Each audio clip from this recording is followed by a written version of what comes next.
Number 10. Batgirl. So I really did not want to include Batgirl on this list, but Batman seems to have a bit of an issue when it comes to dating superheroes. He seems to be more attracted to ladies with a criminal connection, most of them having one unbeknownst to him. For a world-renowned detective, you'd really think he would be better at picking up on that. I feel like he and Drake could bond over all the bad choices they have made when it comes to their romantic lives. Speaking of not so great choices, Batgirl and Batman had a thing in the animated version of The Killing Joke and in the Batman Beyond comic universe. While the whole idea of this relationship really creeps me out for a lot of reasons, I will say that Batgirl is definitely just an all-around great superhero, so for that reason, I allowed her to make the cut. What happened between Bruce and Barbara? Well, in the animated film The Killing Joke, they sleep together on a roof after having a fight that gets physical in more ways than one. Because yeah, apparently that is what the comic book was missing. In the Batman Beyond comic book universe, the two sleep together and Bruce gets Barbara pregnant while Dick Grayson is out of town. So yeah, relationship? Not so great. But Barbara Gordon herself? Pretty great. Number 9. Chandra Kinsolving. Chandra is a meta-human who originally went by Sandra Asplin. She and her brother were both adopted and grew up abused by their father until one day they used their powers to, well, they accidentally killed him. She ended up running away from home and grew up to become a psychotherapist. Her abilities allow her to heal or kill those she comes into physical contact with. She has been called upon to help heal Bruce a few times, including after his spine was broken by Bane. During her time as his healer and personal physician, Chandra developed feelings for Bruce and he for her. She enjoyed how mysterious he was, and the two developed a romance. Chandra would later lose her mind after accidentally killing her brother while in a drug-induced, confused childlike state. Her mentality reverted to that of a child. Bruce took it upon himself to make sure she was taken care of, buying a home for her and staffing it with medical personnel to look after Chandra for the rest of her days. So sweet. Number 8. Sacha Bordeaux. Do you remember the movie Bodyguard with Whitney Houston and Kevin Costner? That is this kind of romance. Sacha was hired as Bruce Wayne's bodyguard against his wishes. Despite him trying to avoid her, Sacha was really good at her job, making it hard for Bruce to shake her. In fact, she was so good she ended up discovering that Bruce Wayne was Batman. Unable to fire her because of this, Bruce trained with her, and eventually she joined him on his patrols. She quickly fell in love with him, despite the fact that he was busy dating other women. After he and Sacha are framed with the murder of his girlfriend, Vesper Fairchild, they become closer and have a brief romance. Unfortunately for Sacha, Batman does not end up always loving her, nor does he even sing the song I Will Always Love You to her, which is unfortunate because that would be hilarious. He sang for Zatanna. Number 7. Batwoman. That's right, before we had the Kate Kane of today, now played by Ruby Rose in the CW series, and one of the most prominent LGBTQ+ characters in the DC universe, I even keep an inspirational drawing of her at my desk, no joke. We had Kathy Kane. Oddly enough, Kathy Kane and her niece Betty Kane were actually designed as a female version of the dynamic duo Batman and Robin and created to be their love interests. In fact, their creation was a result of homophobia, as a Batman and Robin series had people questioning the sexuality and relationship between Batman and Robin. It wasn't until the New 52 that Kathy was reintroduced as Kate Kane, Batman's lesbian cousin and vigilante in her own right, who also came from a wealthy family and had a militaristic upbringing. Number 6. Becca. Becca was Hamon's daughter. She grew up on Apocalypse where Hamon plotted to overthrow Darkseid, keeping his daughter a secret to protect her. She eventually fell in love with Orion, Darkseid's son, but during a run-in with Batman where she helped to save Superman from Dissect on the planet Tartarus, she found herself attracted to the Dark Knight. Despite their brief romance, Becca decided to go back to Orion and the two parted ways. Also, Becca's fine. Number 5. Phantasm. Andrea Beaumont becomes Phantasm after the death of her father in the animated universe. Bruce and her have a relationship before she adopts the vigilante mantle, however. The two fall in love and he even considers giving up his work as Batman to be with her and find happiness. Bruce proposes and Andrea accepts, but her father pulls her away from Bruce and into hiding with him when his mob ties become treacherous. Despite their efforts, Carl Beaumont, Andrea's father, is found and killed, and Andrea seeks to avenge his death, becoming Phantasm. Her and Bruce don't end up staying together despite discovering that they are both vigilantes. See, they both follow sort of a different moral code, which leads them to part ways. Number 4. Black Canary. Back in the Silver Age of comics, Batman and Canary share a few romantic moments, and even almost had a full relationship. But ultimately she ended up choosing Oliver Queen, Green Arrow, over him. In fact, the two even had a dalliance while she was with Oliver Queen. I'm surprised she didn't end up leaving Green Arrow actually. He actually spent a lot of time bossing her around and telling telling her what to do, but then again, that was often the struggle of most superheroines in the Silver Age. This weird love triangle has been revisited a few times in modern comics as well, with Batman and Black Canary sharing even more racy kisses and embraces, but this time on rooftops instead of in the JLA space satellite. Number 3. Zatanna Zatara. Bruce and Zatanna were childhood friends who came to truly care for one another. Bruce even refers to Zatanna affectionately as Z. Although the two have had their ups and downs, like when Zatanna altered Batman's memories, they are always there for one another when the other calls upon them. After saving Zatanna from the Joker, the two spend the night together and Zatanna asks why they aren't a thing. Bruce confesses that although he has feelings for her and would like to have a relationship with her, he cannot do so as he does not want to expose her to the darkness of his world.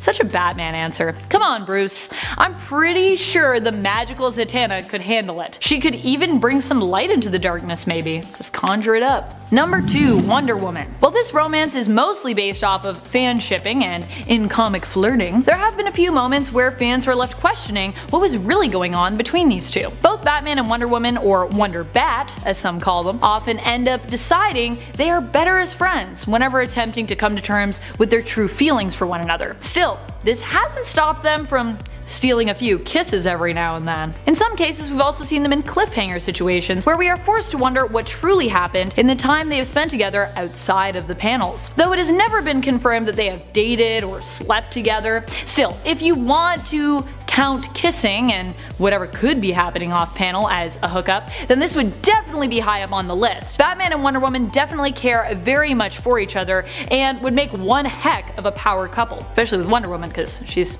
quite a bit more powerful than Batman, so it's pretty awesome. Number 1. Catwoman. Kind of the ultimate match for Batman, am I right? Sure, you may say, but Amanda, Catwoman is not a hero, she's a criminal. But the truth is, she really kind of rides the line of being both. She may be a thief, but she often steals for the benefit of others. She may work alongside villains, but she usually ends up double-crossing them, often to help Batman. Remember when she joined the Gotham City Sirens just to spy on them for Bruce? Selina Kyle and Bruce Wayne even almost made it to the altar. In fact, it was Selina's love of Bruce that prevented the two from wedding, fearing that their marriage would lead him to become truly happy and thereby destroy who he was, believing that Bruce needed his misery in order to be who he is. At least that's what she tells Bruce in a love letter. Although the two didn't end up tying the knot in the end, they still have managed an on and off again love affair for over 80 years in the comics, which remains impressive to say the least. Black Widow and Tony Stark. Yeah man, I'm starting the list off with a wild one. So in the Ultimate Marvel universe, they get a little close. Closer than the MCU relationship, that's for sure. So Ultimate issue 3 opens with this shot, and the shot is all of the Ultimates just hanging out in Tony's mansion, and then there's a sex tape playing in the background, and that sex tape being Iron Man and Black Widow. So what's the deal? Why does this exist? Well, in the Ultimates 2, her and Iron Man dated and even got engaged. But it's all lies. Lies, I tell ya. She was trying to destroy the Avengers for the fall of the Soviet Union. That was like her payback. That is, until she's killed by, you guessed it, Hawkeye. Nope, you didn't guess that, because that would be crazy. Imagine if this is how she went out in Avengers Endgame. That scene with her and Hawkeye could have been a bit more wild, and maybe a bit more emotional. Just kidding. That gets me every time. So after she's dead, the tape gets released. People are selling DVDs on the streets about it. Hey, hot dog, no, what about Iron Man and Black Widow bumping uglies? What do you say? New York, New York. I don't know. I like taking risks. I like doing New York accents. Deadpool gets around, and so does Mystique, in fact. So it's only fair to assume that the two ended up crossing paths at some point. In holy matrimony even? Maybe. So in Deadpool number 27, titled The Wedding of Deadpool, we find out that Mystique and Wade were married. That would be the best wedding of all time. Well, the love wasn't true or strong enough to last, as shortly after he asked her to sign the divorce papers. He's also been married quite a bit, so this isn't his first divorce rodeo, that's for sure. So why didn't the couple work out? Well, Mystique, being Mystique, was actually just using Wade, sort of like a way into Weapon X so she can steal some files. Classic Mystique move. The issue itself is quite enjoyable and funny. We even see Wade visit the lovely Niagara Falls. Maybe he goes over in a barrel. I'll never tell. This next one is for the fans out there that aren't too heavily into comic books. So in the first Avengers film, we get our first look at Mark Ruffalo's Hulk. This happens moments before the Hulk tries to take out Natasha, aka Black Widow. So that's the first interaction with the pair. That's a pretty rocky start. Even when Nat tries to recruit Banner, he's not too fond of the idea at all, as normal Banner. And then by the time we get to Avengers Age of Ultron, we hear Stark say the words, "You and Banner better not be playing hide the zucchini," to Natasha, which for starters is an amazing line. No idea how that made the final cut of the movie. Secondly, this is a nice confirmation that Banner and Nat are hooking up. You even see some on-screen romance when they're at Hawkeye's secret Farmville house, you know? The most notable part of the relationship is that Natasha can get the Hulk to revert back to Bruce by touching her hand to his. She's like, "Hey big guy, sun's getting real low." And it works like a charm. And Nat gives her trademark smirk as he cools down in the forest. It's not an easy task to do either. I mean, Thor tried to do it in Thor Ragnarok, but I mean, we all know how that ended up. Now, whenever Wolverine is in the picture, you know somebody's gonna get hurt, whether it's physically or emotionally.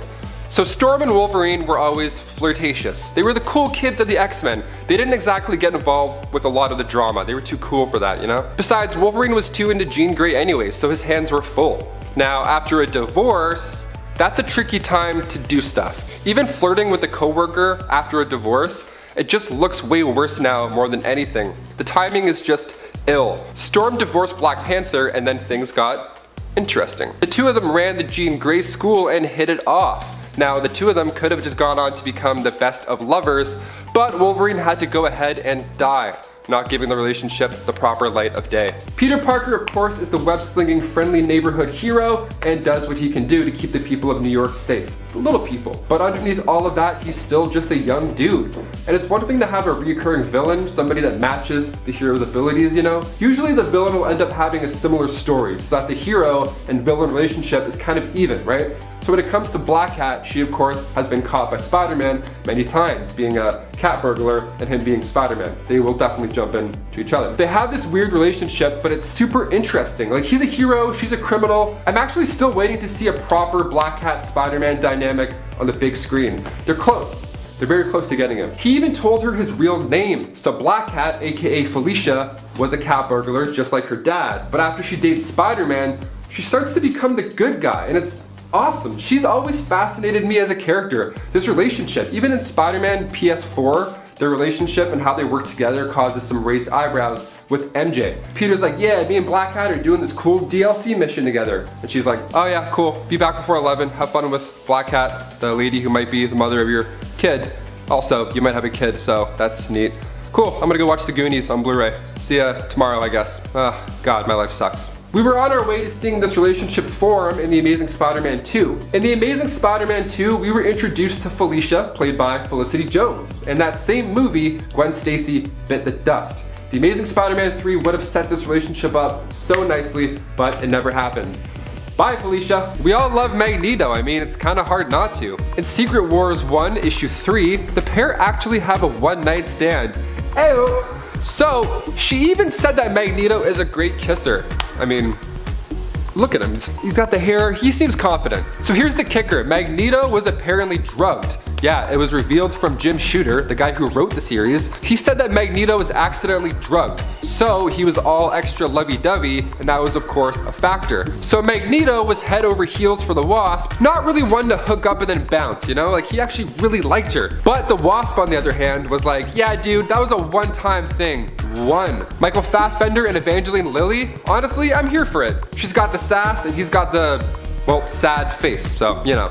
It would work out. Now, at the start of Endgame, we see Tony Stark and Nebula stranded in space after the events of Infinity War. The two weirdly got along. I mean, yeah, they both bonded over losing a massive battle that resulted in lots of their family and friends dying, so it's kind of easy to let bygones be bygones, you know? Tony and the daughter of Thanos in one ship playing games, you gotta love it. Now, what if I told you that this isn't the first time Tony has gotten close to one of these mad sisters?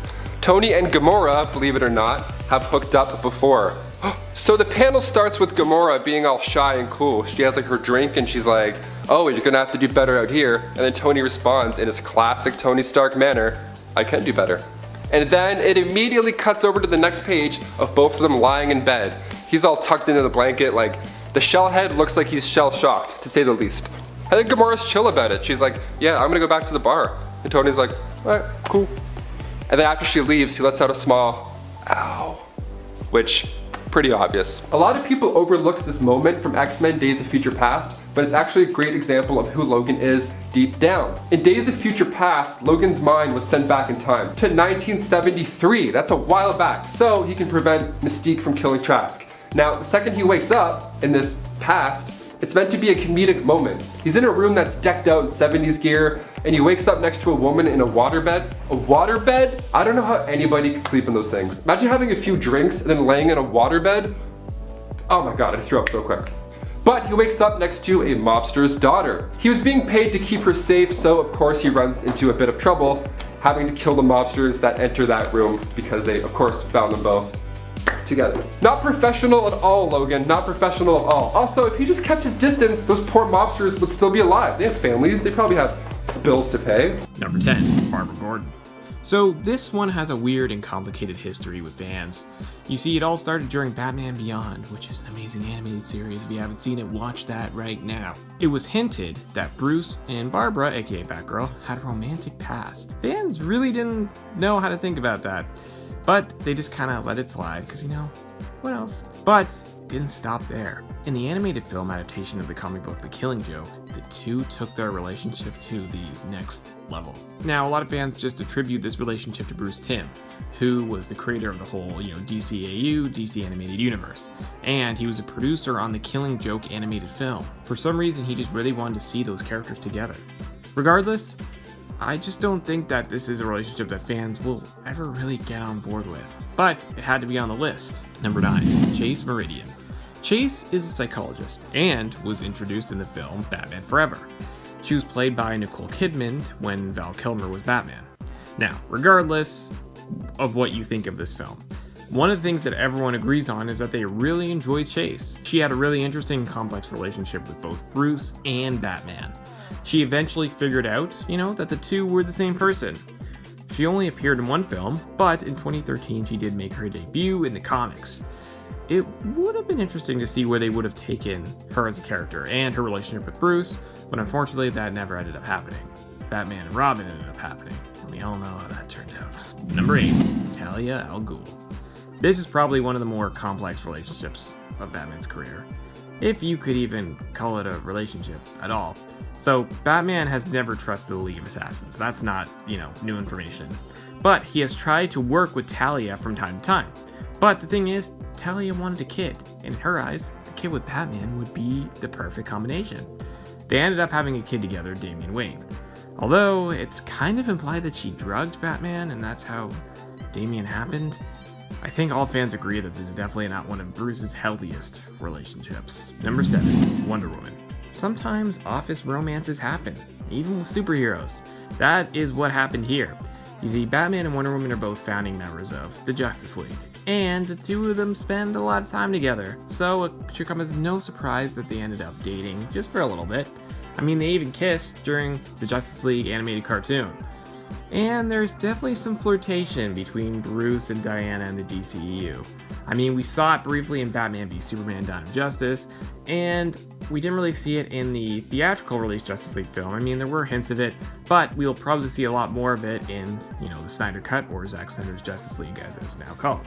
But only time will tell with that one. Number 6, Silver St. Cloud. Silver actually has a really interesting history with Bruce. They both have money, and that's how the two of them met. They started dating, and eventually, she found out Bruce was Batman, which seems to be a trend here. And that is actually why it ended. Silver didn't want to see something bad happen to Bruce. If she was with him, she would always have to worry that, he would never come home at night. And that is something she just didn't want to do. Which automatically makes this different than a lot of other people on the list. I wonder if Silver wound up making her way into Matt Reeves' new Batman trilogy. I mean, he has a lot of other characters coming in, but this one would be, kind of something interesting and new. Number 5, Poison Ivy. So lots of people can't resist Poison Ivy. Partly because she can make men fall in love with her with this spell. And that is exactly what happened with Batman. I mean, can you really see Batman just dating her? They have a completely different view on everything. So it wouldn't really work. I mean, and it's not only Batman she has made fall in love with her. It's also Superman as well. So she can literally make anyone fall in love with her. Unless you have those fake lips on like a Batman and Robin, then you're good. Just everyone get some of those fake lips. Because Batman and Robin teaches us a lot. Number 4, Sasha Bordeaux. Sasha was actually Bruce Wayne's former bodyguard. Yeah, even Bruce Wayne needs a bodyguard, guys. She was actually sentenced to Blackgate after her and Bruce were accused of killing Vesper Fairchild, which they actually didn't. But she ended up finding out who Bruce Wayne was, and the two of them actually trained together on multiple occasions. She wanted to become a vigilante, and she ended up going out with Batman to fight crime. Their relationship didn't really last long, but even when she did go to prison, she never ended up giving Bruce his identity, which instantly shows you just how much she cares for him. Number 3, Vicky Vale. Vicky Vale is one of Batman's oldest relationships. She's also one of the more famous ones because she was the one to make her debut in Tim Burton's 1989 film, Batman, starring Michael Keaton, which was a massive success. Vicky is a reporter that works for the Gotham Gazette. Like many others on this list, they weren't together long, but Vicky holds a special place in a lot of Batman's fans' hearts for being the first one to debut on the big screen. She didn't appear in other movies, but it was a big deal when she first showed up in the film. Number 2, Rachel Dawes. Like Chase Meridian, Rachel was first created for the films. Rachel made her debut in Batman Begins, where she was actually played by Katie Holmes, but then she was recasted in The Dark Knight with Maggie Gyllenhaal, which, you know, is the version that people remember more. Rachel has become one of The Dark Knight's most famous love interests because both films she appeared in are considered to be Batman's best film.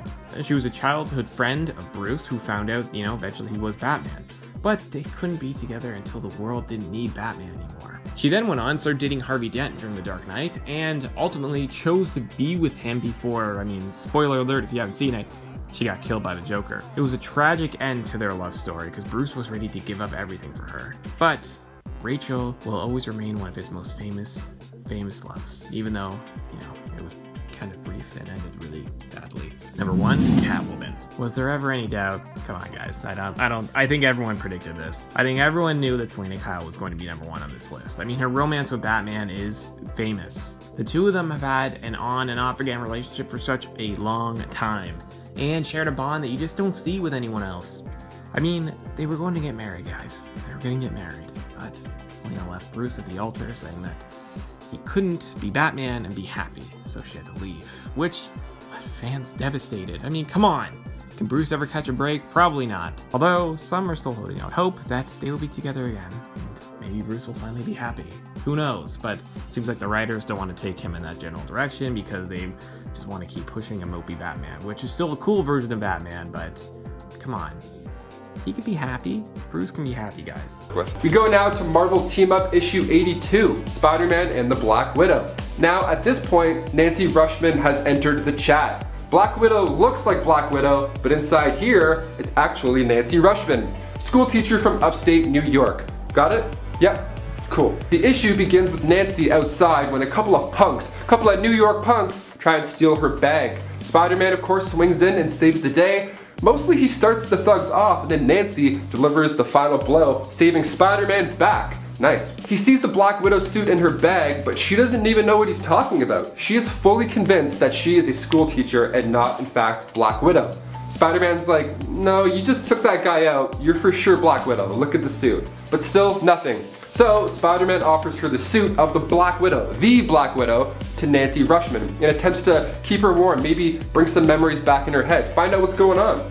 So Spider-Man sees her in the outfit and comments on how nice she looks. Real nice. So she gets the outfit on, and it of course fits perfectly. But this doesn't jog her memory. Despite how good the suit may feel, the memories just aren't coming back. And then in comes the S.H.I.E.L.D. strike force with the plans to shoot Black Widow, Spider-Man even getting grazed by a bullet in the process. Just then there's a moment where Nancy's body acts by itself almost, and then she lunges forward and strikes the strike force member and takes him down with ease. She's of course still confused, and they end up sticking together for a bit, and then in issue 84, Nancy goes in for the kiss, and Spider-Man has no idea what to do. He likes Widow, but this Widow lookalike doesn't act like her, so it's a weird thing, and in Spider-Man's words, these are the wrong feelings in the wrong place at the wrong time. Yeah, you could definitely say that again. She ended up getting her memory back, and the real Black Widow wasn't as into the web slinger as he hoped for. Poor Peter Parker. What the f? Yeah, you heard me, folks. Beginning in the Amazing Spider-Man number 509, this one is quite odd, to say the least. So Peter gets this letter, right? And the letter that is supposedly from Gwen Stacy, although she's dead. So Peter does a little detective work and runs some DNA tests on the letter. He comes to find out that Gwen Stacy had actually secretly given birth to twins. Mary Jane finally ends up filling Peter in on this dark secret. Gwen Stacy had a secret affair with Norman Osborn 7 months before she died. What's the opposite of air horns? I feel like that's what should be playing loudly right now. Mary Jane even had a conversation with Norman about it. She said she doesn't want Norman to take care of the kids or else they're just gonna turn into another Harry Osborn. Pretty solid line. Norman's exposure to the Green Goblin formula caused these kids to be born early and they came out fully grown. Ouch. Again, from the Ultimate Universe, Earth 1610 to be specific, the siblings are pretty close naturally. In Avengers Age of Ultron, the two go from being villains to eventually becoming Avengers by the end of the film. And when Hawkeye said to Wanda, "You're an Avenger now," I exhaled loudly. That was awesome. I had my big 3D glasses on, I looked like a scuba diver. I'm just sitting there like, yes, awesome. And then Quicksilver died saving Hawkeye. Again with the goggles, I was like, no, yes, and then no. So change is inevitable and can happen quite fast. The two got a little too close though in the Ultimates. Again, this Ultimate series is quite risque, if I can say that. So sure, this was an alternate version or whatever, but you can't unsee some stuff. In the 3rd issue of the Ultimates, the Wasp is like, man, they sure do love each other. And Cap's like, yeah, of course they do, they're family. Why was he so mad that I commented on her outfit? That's weird. And then the Wasp is like, dude, like he loves her, like, you know, loves her. And then Cap gives the funniest facial expression and goes, but yeah, we all said that, man. We all made the same face, my dude. This is one that audience members have talked about seeing for a while on the big screen. Like they want this. If the MCU had worked so that Bucky and the Avengers got more time to hang out, this might have ended up happening. I could see it. I think there's more to Natasha and Bucky, because in the comics, Bucky trains Nat in the Red Room. And then in the MCU, Natasha talks to Steve about the Winter Soldier and how she's tried to stop him before. So she knows about his existence in that universe, just how much we don't really know yet. But with Black Widow being a prequel to Iron Man 2, I feel like we're gonna see some sort of flashbacks or something that involves Bucky. I think it's gonna be full of cameos. Natasha was given this serum in her origins, of course, and I hope they include this in the movie where she ages slower. So her and Bucky are around the same age in the comics, funny enough. And she knows him as James back in the day, you know, before the Winter Soldier stuff. So could the comic book hookup just be a one-time thing? Or will we see some sort of flirtatious behavior with the two in her solo flick and some saucy flashback scene? Let us know below. Do you want to see this? Is this kind of like a weird thing? I know people want Bucky and Cap to be like a thing. We were all rooting for it, but hey, it's never too late. Say what? Okay, this one's pretty interesting. So what happens when you get a super lawyer and a super criminal? Well, you get a night of romance for some reason. Uncanny X-Men issue 435. We see Juggernaut and he just kicks Rhino's ass. And then he has the perfect opportunity to escape the holding cell that he's currently held in. So Jen Walters, aka She-Hulk, asks him the pressing questions. Why the change of heart, Kane? You're a criminal. Why didn't you just leave? She thinks it's part of this master plan, this act of kindness, saving the guard from Rhino, and then willingly being detained again. She thinks it's a scam, rightfully so. So they start to talk about baseball a bit, you know, getting all casual, and then the final question. Jen goes, what do you think about women's rights? He smiles, she smiles, and then we get this glorious next shot. The shot where they're in bed, like the wall is broken, the nightstand's just on the ground, the lamp's messed up. It's all, the place has gone to shit. And the craziest part about all of this, the windows are just wide open. I mean, this whole thing ended up retconned so that She-Hulk was a doppelganger from an alternate Earth, but this is still pretty weird. Number 10, Deadshot. Many changes came over at DC when the New 52 era began in 2011/2012. A lot of things got darker, and that included Harley's relationship with the Joker, which was already pretty dark. However, the Harley initially presented in the New 52 is extremely unstable, homicidal, and devoted to the Joker who tortured her. However, the Joker would vanish for a time after cutting off his own face. Harley would find herself on the Suicide Squad, where she would take up with fellow team member Deadshot, and the relationship would be hot and heavy, and the two's madness seemingly complemented each other, You know, until she put the Joker's face on his face, and well, that was kind of a no-go. The relationship was much less squickly handled in the animated movie Batman Assault on Arkham. Number 9. Red Tool. Since being brought into comics, Harley has pretty consistently had her own solo series, which has brought her more awareness amongst fans, which has led to her being featured in many different types of fandom, such as shipping. One big fan favorite pairing for her is with Deadpool. It's known as Harley Pool. Many felt their types of zany just matched and that it would be fun. This was played with in DC canon with the introduction of Red Tool, who is basically Deadpool, or as close as we can get without someone having to be sued. Red Tool would be obsessed with Harley and absolutely devoted to her, while she was more lukewarm, but would use his affection to her advantage. The two would eventually develop a friendly relationship. He worked well enough, even if you weren't aware of where he sprung from. He could stand on his own.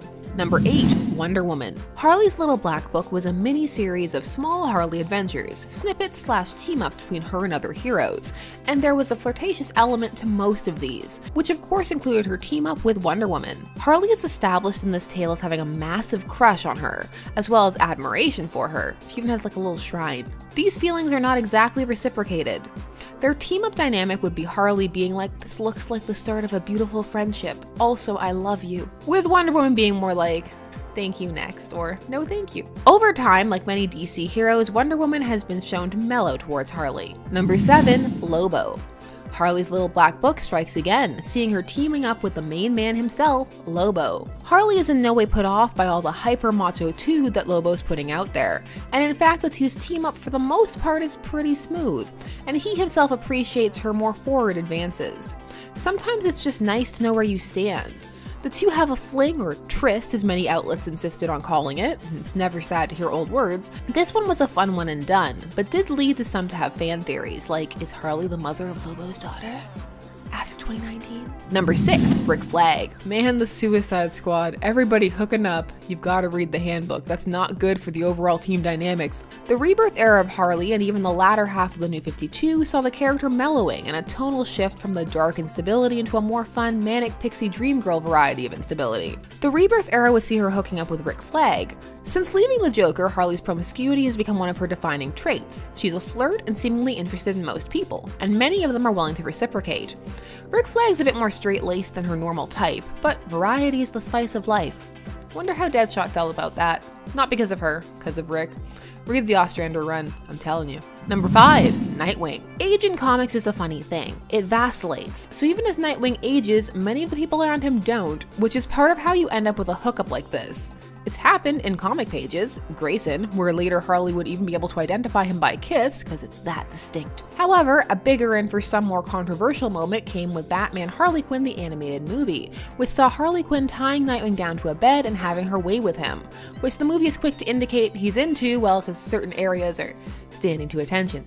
Okay, we still monetized? Okay, good. For some, this was an out of left field moment with questionable implications. For others, a bit of fun.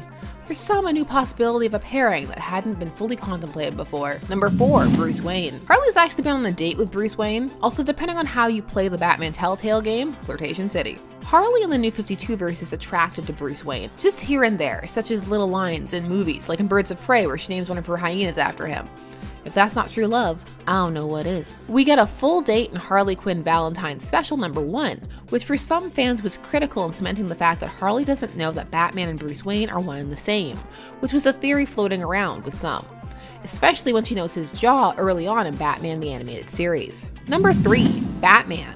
Hey, if she doesn't know who he is, he counts as two separate people. Harley is drawn to the persona of the Bat as well. I mean, makes sense, she does tend to be drawn to danger and excitement. There's also something appealing about it to fans too. He's essentially the antithesis of the Joker, and I mean, the Joker's head would explode. Who would he be jealous of? Well, that's up to you. It's your choice. Harley and Batman have had a flirtation since the animated series. She kisses him twice in Harley's Holiday after he's particularly sweet to her, and Batman has a soft spot for her. Not quite a pity spot, but a bit of understanding. Since then, it's appeared in main canon, in Elseworlds, just everywhere. Batquin. Some people wish it was a thing. Number 2. The Joker. I know, the Joker at number 2. The Scandal. This is the love interest who started it all. Harley would literally not exist were it not for the Joker. He is her starting point. She has of course become firmly established and become nuanced, though some of that has been stripped back in favor of a more traditional power fantasy. This couple is iconic and dark and twisted, which doesn't have to be something to be afraid of or shy away from, though some do for fear of glamorization or romanticization. But something can be explored and not glorified, and really no matter what you do, you can't control how someone is going to view something. At this point, Harley has moved on from her puddin', and he from her, but it was still an illuminating chapter in her character, and a strong, necessary one. Every character starts somewhere. Number 1. Poison Ivy. Now, Poison Ivy and Harley's relationship has actually been hinted at for quite some time, but you know, the 90s, gotta keep some things subtext. I mean, who doesn't hang out with their friends without pants? That's what friendship is all about. Over time, these two's relationship would become more and more explicit, and also gain some cred with fans as being a less toxic one than her and the Joker, and B, also be more important for representation. It has gone through many phases: marriage in alternate universes, or on again off again in the main verse. Surprisingly thoughtful in her animated show, not because of anything particular, but just the overall comedic tone that show has. Sometimes it gets pretty deep. For some, this is their endgame couple, but with Harley on the prowl, that remains to be seen. Age is just a number, I guess. When it comes to Marvel romances, they aren't really the most healthy of romances, you know? When the two first met in X-Men issue 129, she's said to be 13 years old. They're trying to recruit her to go to Professor X's school. Colossus is like 18 at the time, or so we think. Now, in the Days of Future Past storyline beginning in X-Men 141, we see Kitty and Colossus married in the future. Nice, I think. That's another thing though, like back to the 14-year-old part, because that's the craziest point that I'm trying to make here. They had their first kiss during the space mission, and right before they kiss, Kitty is even like, oh, I wish I was older, and Colossus is like, so do I. And then he explains how serious he's being by kissing her. And cue the police, send them in guys. We got him, roll it down, let's go. And then after the kiss, he's like, oh, you're not older, like you should be older. And Kitty's like, it doesn't matter. He's like, no, it for sure does matter. I'm like, yeah, you just kissed though. It kind of feel like you're already nailing that confident, buddy. Yeah, this isn't the right time or place. More so, time. That's a big time, that 4-letter word. That's the main thing here. The stud has for sure had a few hookups in his day, but one of the most wild one-night stands has to be from Iron Man 3. We start the movie in a flashback to New Year's Eve of 1999. We have Tony, again before he's a superhero, so he's just super rich and cocky, and of course uses those skills to persuade the scientist, Maya Hansen. Stark actually bailed on his meeting with Aldrich Killian for this night with Hansen, and of course Killian's character arc began this night being upset at Tony for giving him the cold shoulder. The next morning, Maya wakes up to no Tony beside her, rather a note. And those two ended up being the masterminds behind Project Extremis, which of course caused a lot of trouble. And it all came down to that one fateful New Year's Eve back in 1999. Not a good call. Not a good call, Tony. Ultimate, guys. Ultimate, yet again. So, after Ultimate Spider-Man issue 66, Wolverine is a total creep. Now, that may not come as a total shock, but here are the facts. Wolverine and Spider-Man switched bodies, like the change-up, or I guess Freaky Friday would have been a better example. Mesmero switched their bodies, so Peter was like, hey man, I really need you to go to school. Like, we're 15, we kinda gotta go to school. While Wolverine was in Peter's body, he at one point ended up kissing MJ, and even tried to sleep with her. Dude, huh? Yeah, I guess those walks to school with her made him realize how awesome she was. MJ told him she wants to wait until they're older for that kind of thing though. So thank the Lord, nothing like that happened. But there was a kiss. Yeah, this one's weird. So in part 1 of this list, I had mentioned that Wolverine, when he was with a young Mary Jane Watson, which is just a wild time. If you haven't seen part 1, you gotta go watch it. It has some fun stuff in there. Turns out he has this weird history as well with Squirrel Girl. And this has been speculated for a while now, and it comes down to a simple page of text. In New Avengers issue 7, we see the two talking as if something had happened. Something rather intimate, that is. A little intimate. Squirrel Girl is like, well, I hope we can agree to be professional, you know? And Wolverine's like, of course. You look amazing. And she's like, oh, you do look good too. There's just something there. This is not a conversation, like I don't catch up with my buddies and be like, hey, how's school? Good, you look amazing. You do too. I'm like, yeah, let's be professional. They're like, oh, what? Why wouldn't you? This is a normal thing. This becomes more evident come Wolverine issue 8. Emma Frost had entered Wolverine's mind and literally found a room called Sexual Fantasies. And then Emma's like, I know I'm gonna regret going into this one. And maybe she was right, because upon opening the door, none other than Squirrel Girl herself is hanging out in this room. Proof? I don't know, proof of a weird fling? I think so. Our boy Howard the Duck was in the final lineup for Avengers Endgame. Check it out. So of course I gotta talk about his love life too. In one scene in the movie Howard the Duck, Howard gets close to the singer Beverly Switzer, like in bed close. Real close. Now we might not see this exact scene in future Marvel movies, I mean I hope we do. Could you imagine if they did? I mean it's one thing for two soups to jump in the sack, but Howard the Duck, he's a duck. Too weird for me and my friends, too weird. I don't know about this one. But if you want to see what Howard the Duck is all about in full force, for sure watch his movie. It's a classic 80s flick. It just got the whole 80s thing. Got Michael J. Fox in there. It's great. And also the practical effects for Howard the Duck make this cute scene extra creepy.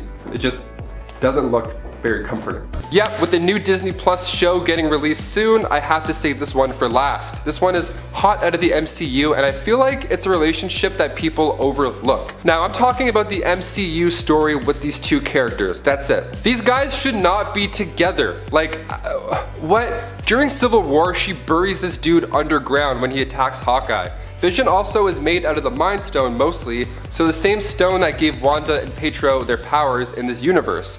And maybe that's why they're attracted to each other, but like that's not enough. That's still, like they're sexually involved. Like they, you know, it's weird. The fact that they ended up together at all during any of these storylines, like how do you have the time for relationships? Like from Age of Ultron up until Infinity War, there's like no chance or time to hit this off properly. Like that's the biggest red flag couple. And sure, this last one is just my opinion, but I feel like I'm not alone here. The romance started somewhere between Civil War and Infinity War, but like what we see on the screen isn't enough to make us believe that they're like a solid, happy, healthy couple. It just doesn't make any sense. Ant-Man and Beetle. Now of course whenever I read issues with Ant-Man now, I see it as Paul Rudd. Naturally, I mean he's so lovable and charming, of course. Paul Rudd lives rent-free in a lot of our heads. Guaranteed. I think to myself, what would Paul Rudd do at least twice a day? We gotta talk about it more. Paul Rudd was cast to play Ant-Man in his first MCU debut, of course back in 2015, in Ant-Man. He plays Scott Lang in the movies because I think people aren't really too fond of Hank Pym. Good idea. So when I read the issue with Scott Lang's Ant-Man and Beetle, I was sitting up. I was like, yeah, this is Paul Rudd. They even wrote it in a way where it's like really comedic and the timing between the shots, it's amazing. Heroes and villains hooking up, that should be a show. Screw The Bachelor in Paradise, what is that? I want to see the good and the bad doing the ugly. Every Thursday at 9 p.m, that's when I want to see it. Right before Friday, so we all come in the office and we're like, see you Ant-Man hooked up with? It's like, yeah dude, awesome, unreal. I want it. In Ant-Man Last Days issue 1, we find Scott Lang as he bumps into Beetle at a club. Ant-Man's like, whoa, you tried to kill Iron Man. You're gonna go to the authorities, madam. And she's like, Scott, relax, that was like 3 weeks ago. Hashtag old news. So they start talking, Scott buys her a drink, and then Scott tells her something Cap said. If you want to be an Avenger, you do not sleep with supervillains. And then this is the next page showing Ant-Man just sitting in boxers in bed with Beetle, with the line, I'm so sorry Captain America, which I can just hear in Paul Rudd's voice. Like it's so funny. And also his damn helmet is still on. He just looks so silly. He's got like a 12 pack and he's just sitting there with his helmet and he's like, oh, what a crazy night. And then Beetle wakes up and says, oh, you're still here? That's weird. Weird is the perfect word for it, Beetle. In at number 10, Supergirl and Power Boy. We know this wasn't the most functional of relationships when it comes to the Teen Titans, but we still would love to see this story play out. Shortly after Supergirl's resurrection in 2004, she had been locked under the control of Darkseid and held as a prisoner on Apokolips. This is where Darkseid's minion Power Boy first fell in love. When Supergirl finally returned to Earth, Power Boy stalked her and actually ended up joining the Titans just to be a little bit closer.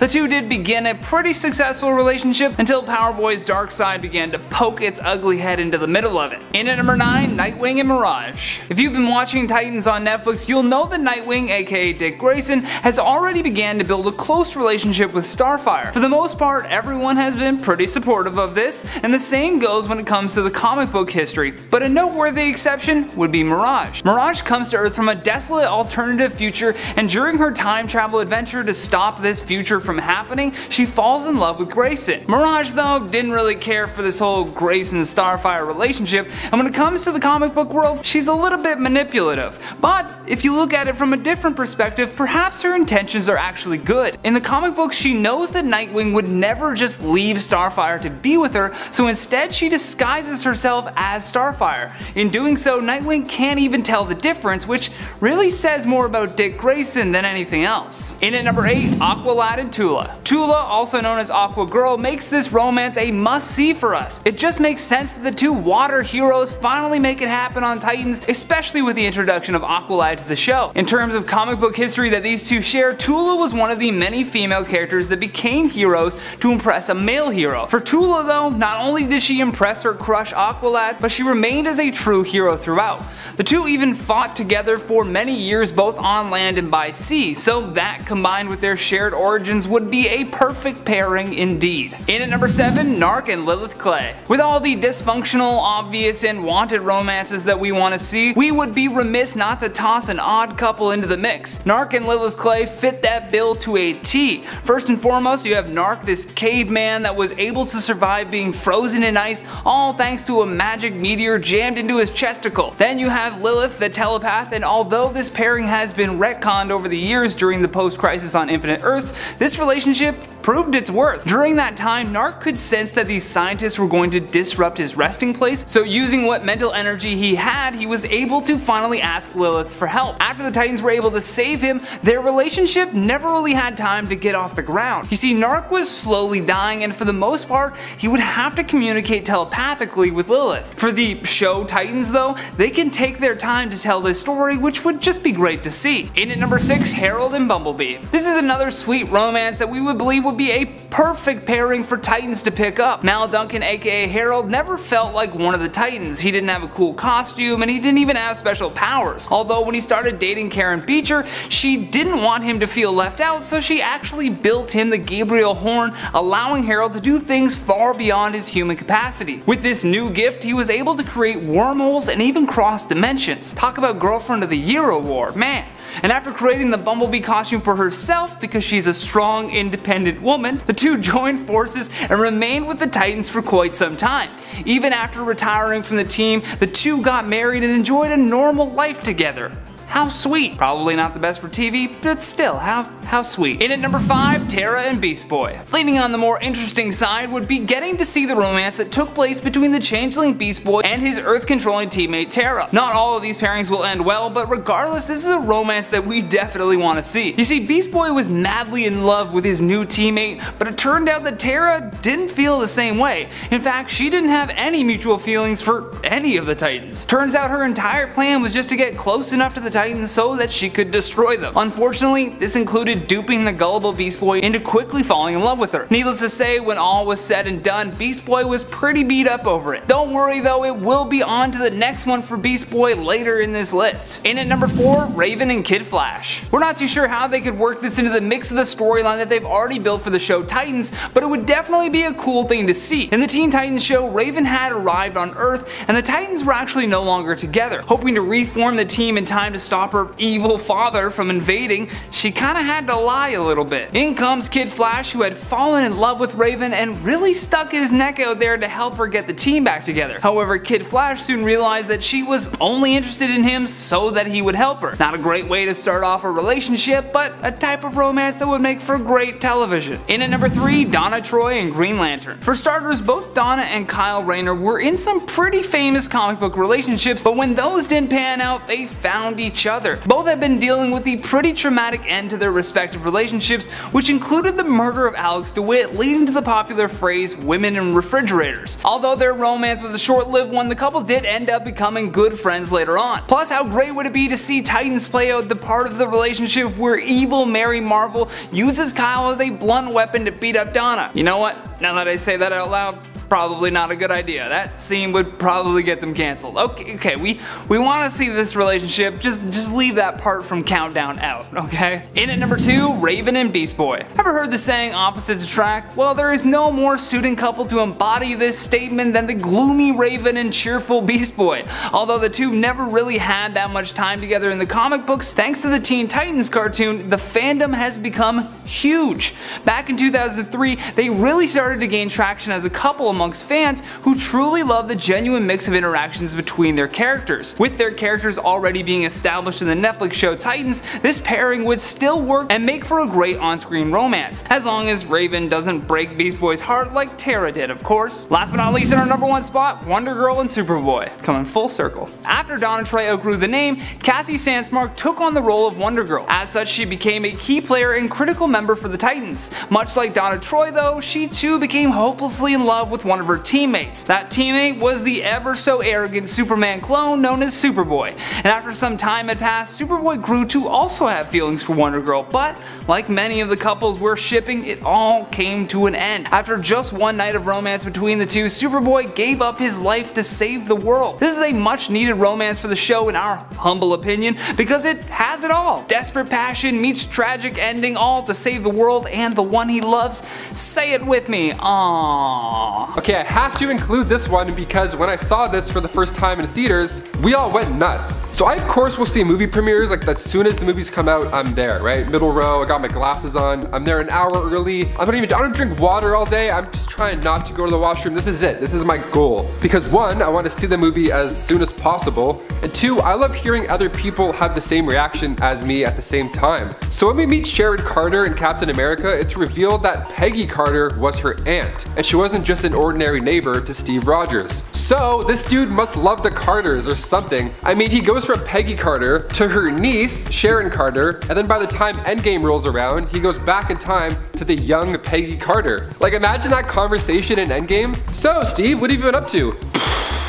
Well, I'm looking forward to seeing more of Sharon Carter as Agent 13. Emily Van Camp is an amazing actor, and apparently her character was on the run during Infinity War and Endgame. So I wonder what she was up to. Sneaky. We've all been in class and maybe you see your high school crush on the other side of the room. You start to daydream, maybe you're putting your pencil through your hair, doing all that cute and you start to daydream of talking to them, maybe even dating them. You can't help it, right? All those hormones flying around through your high school head. High school's wild, man, what a weird time. Cyclops loves the telepathic types, so this exact scenario could get him in quite the pickle if he did anything like this, which he did. So after Emma becomes Scott's therapist to say, some things get heated. So she used her telepathic powers to enter Scott's mind to help him get through past traumas, you know? What a good friend. So naturally they get pretty close, maybe a bit too close. The affair happened in their minds, which is why this is one of my favorites on this list. Like Jean Grey walked in on them in their/her minds, all the minds together. Superheroes are insane, man. So Emma Frost pitches the situation pretty well. She's like, no, we'll be in deep private thought where it's safe to explore these feelings without guilt. And he's like, Emma, I'm clearly betraying my wife, come on, get out of my head. I don't know, I feel like with the psychic stuff, that's like, does it count? Is that cheating? Yeah, that's cheating. If you think about it. I don't know, what a weird loophole. Guardians of the Galaxy came out in 2014 and James Gunn made the most fun Marvel movie to date. Still, the most fun Marvel movie ever. The opening of the film, we find Chris Pratt's character, Star-Lord, and as the opening credits rolled, we see him walking, well, dancing rather, to find the orb, which ends up being an Infinity Stone. It's a pretty important orb. So he goes in, introduces himself, does the badass fight moves, and then rockets his way out of there. And after he barely escapes in his ship, the Milano, as soon as his ship starts to fly away from danger, out pops an alien woman from below deck. So we briefly meet Berit, and if you don't remember her from the first movie, that's fine, because neither did Star-Lord. In fact, he didn't even remember she was on the ship. I mean, of all the times to have a one-night stand with an alien, right before a big heist, this guy's crazy. Come on, Quill. We got Thor and She-Hulk. The strongest couple ever? I think so. It's confirmed in Empire Fallout, Fantastic Four #1, that it started off pretty calm and cool, and then the two heroes shared a kiss in the middle of a battlefield, because Of course, that's where most people end up kissing, and their first date ended up happening in Savage Land. Hashtag savage. So Susan Storm straight up asked Thor if the two of them were a thing, and Shy Thor answered, verily. Also, Shy Thor, how cute.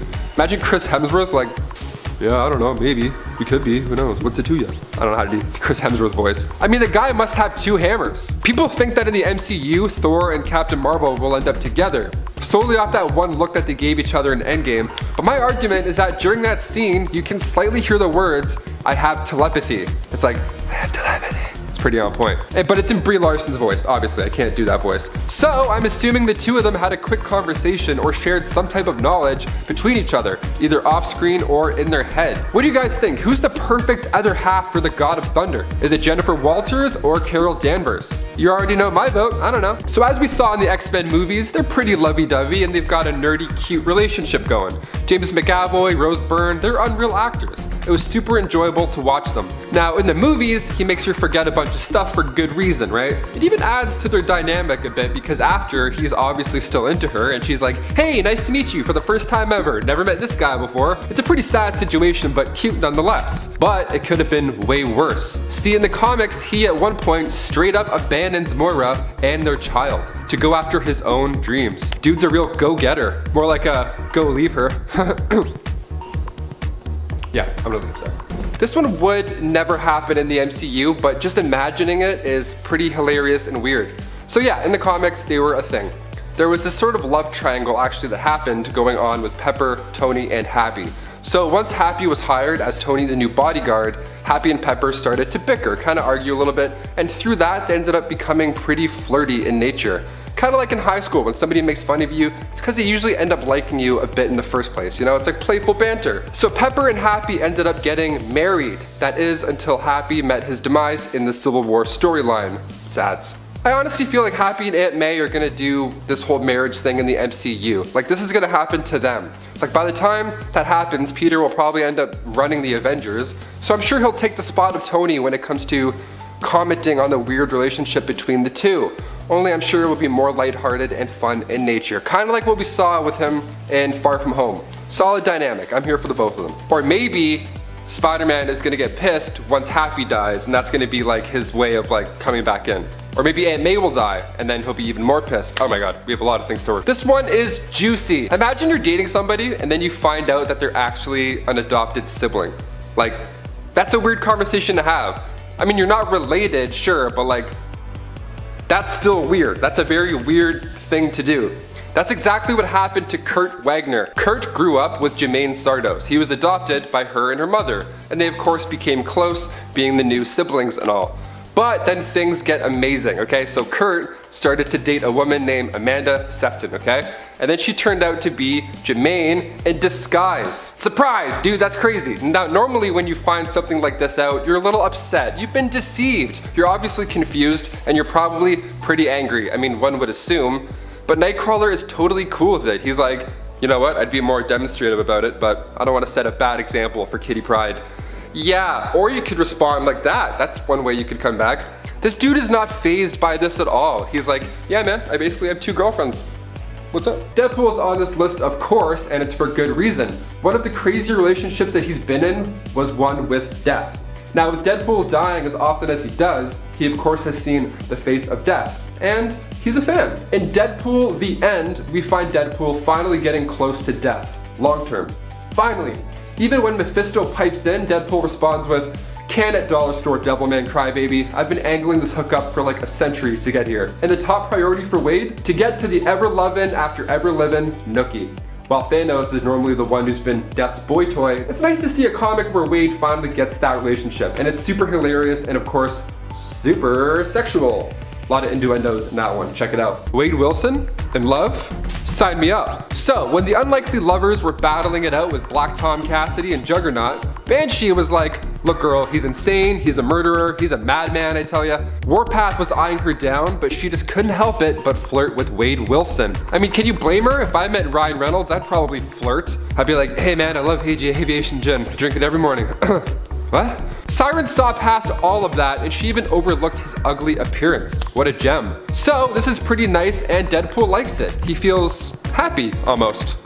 Deadpool says over time that she became the voice of reason and sanity in his head. So the two had a deal. She would still see him as long as he behaved. Warpath, though, he wasn't a big fan. But who cares? Love is in the air. DC has been publishing comics since 1938, with some of their characters having existed for over 80 years. What does this mean? That they have had a lot of time to form some questionable partnerships. Welcome back, Nerd Squad. Today we're going to be taking a look at some of the weirdest pairings in DC Comics history as we count down the top 10 weirdest DC Comics hookups. If you love strange romance and odd pairings, be sure to check out our top 10 weirdest Marvel Comics hookups list by clicking over here, and be sure to stick around to the end of this list where I will have some bonus content coming your way. Alright, now let's get counting. Number 10, Superman and Wonder Woman. Some people love this pairing, some people prefer Diana with Batman, some people would rather she was with Steve Trevor, and then there are some of us, like myself, who just think Diana is a strong woman who don't need no man. Superman with Wonder Woman, however, is admittedly not that weird. Both are powerful heroes who respect and care for one another, so what's so wrong with them hooking up and having a relationship? We've seen alternate realities and Elseworld stories where this has worked. Heck, they've even had children together. The moment when DC overstepped, though, it seems, with these two and made it kinda weird was when they made their relationship a permanent fixture of the New 52 main continuity, which honestly just made it kinda strange. Especially when we then were forced to watch them get intimate and talk dirty just about everywhere and almost all the time, because I guess they're both just that invincible and super, and I guess horny? I don't know. Not something we really needed to see, was it? Number 9, Batman and Black Canary. These two are definitely an odd pairing, but of course not the weirdest on the list, more just an unusual ship. They have hooked up plenty in the all-star Batman and Robin comic book universe, but if you're one of those people that prefers to claim that alternate realities don't count,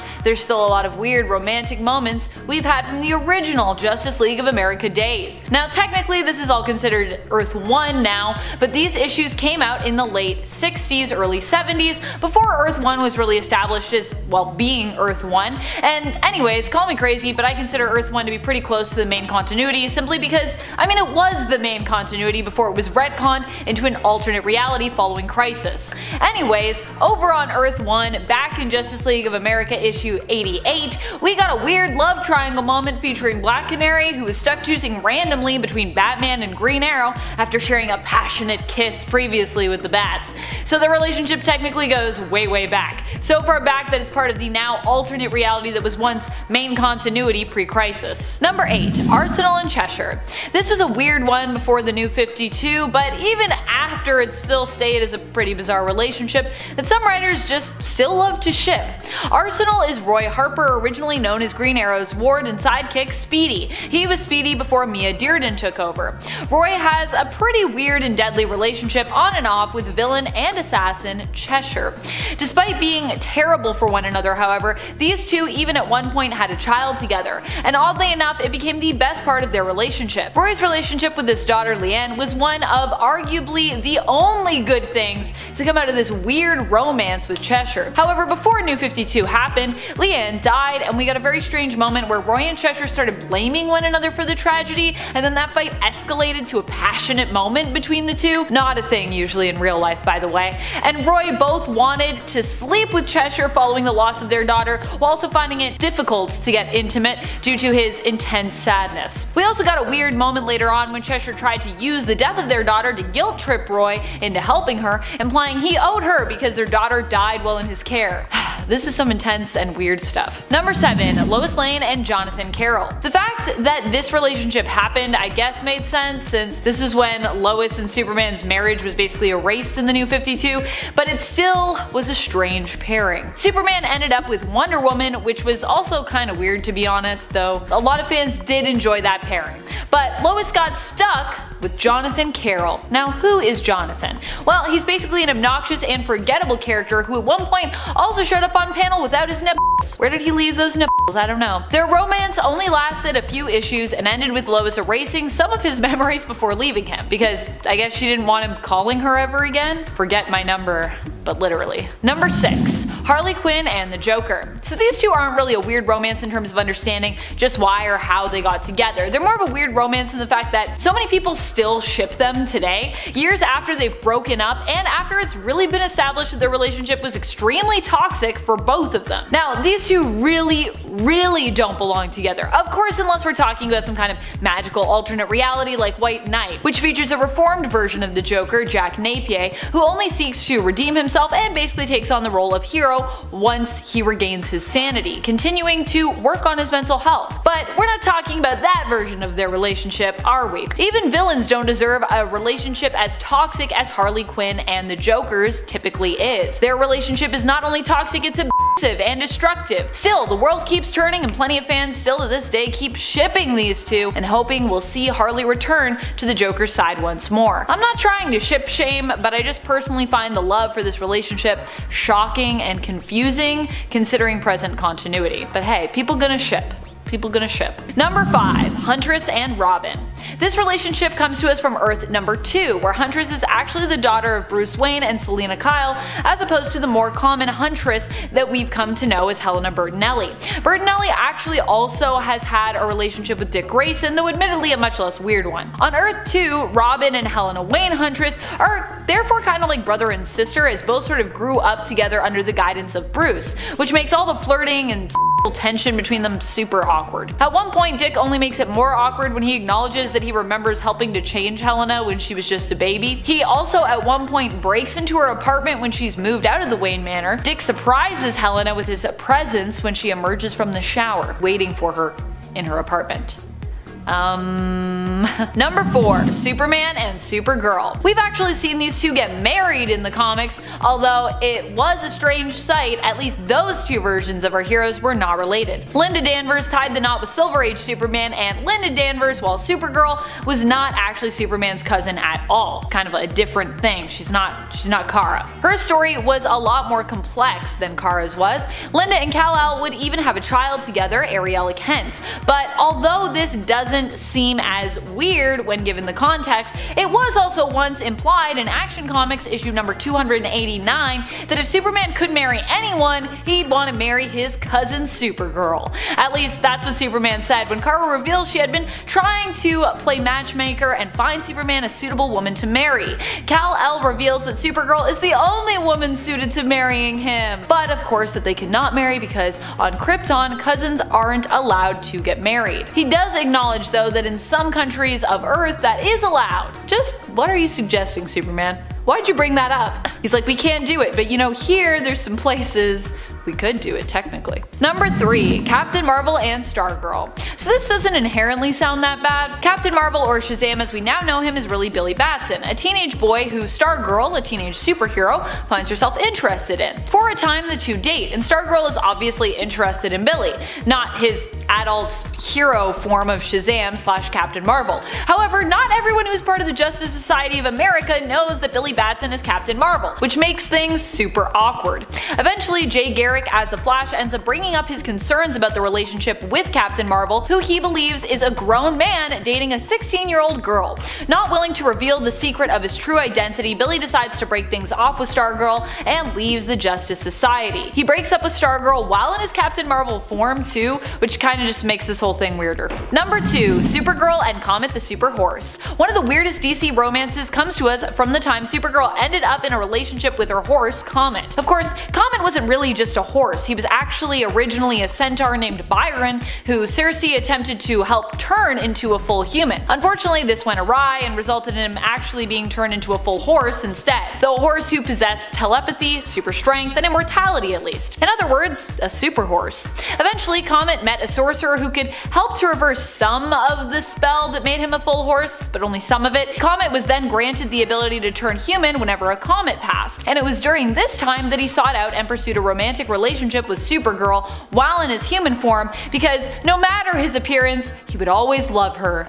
It's so weird. Number 1. Batman and Batgirl. You might think it's strange that I decided to put this point above Supergirl and her super horse, but honestly, I just find it to be an even more strange ship than that previous one. Even if we're talking outside of the animated Killing Joke film, which literally allowed us to see these two get intimate on screen, well I mean almost. We obviously cut away from the actual deed, because you know there's kids watching and such. We also saw Barbara Gordon, daughter of Commissioner Gordon, Batman's good friend, and Bruce Wayne himself get shipped together really awkwardly in a comic based on the animated Batman Beyond series. In this comic, it's revealed that not only did Barbara and Bruce have an intimate relationship, well, basically Dick was absent, but we also learned that Bruce got her pregnant as well. Yikes. Why did this have to bleed into other things? Why did this have to be a thing at all? Christine Everhart. We start in Iron Man 1, released back in 2008, the film that kicked off the MCU pretty much. We have Robert Downey Jr. as Tony Stark, having a great time in Vegas, as most billionaires do. After being approached by Christine Everhart after winning his Apogee Award, she conducts an on-the-spot interview with Stark, asking about the nicknames that have come to light during his military weapon deals. Nicknames like Merchant of Death or the Da Vinci of our time. Stark responds in his usual confident, cocky manner, and at one point in the conversation, Christine asks him if he ever loses an hour of sleep while accumulating his riches. He responds with, "I'd be prepared to lose a few with you." And it works! This reporter ends up sleeping over at the Stark Malibu mansion and is greeted by Tony's future wife, Pepper Potts, where she refers to her as trash. Now, of course, the scene is to set the character for Stark, but Christine still wants to take him down. She's the only one left sitting after Tony announces that he is Iron Man at the end of the film.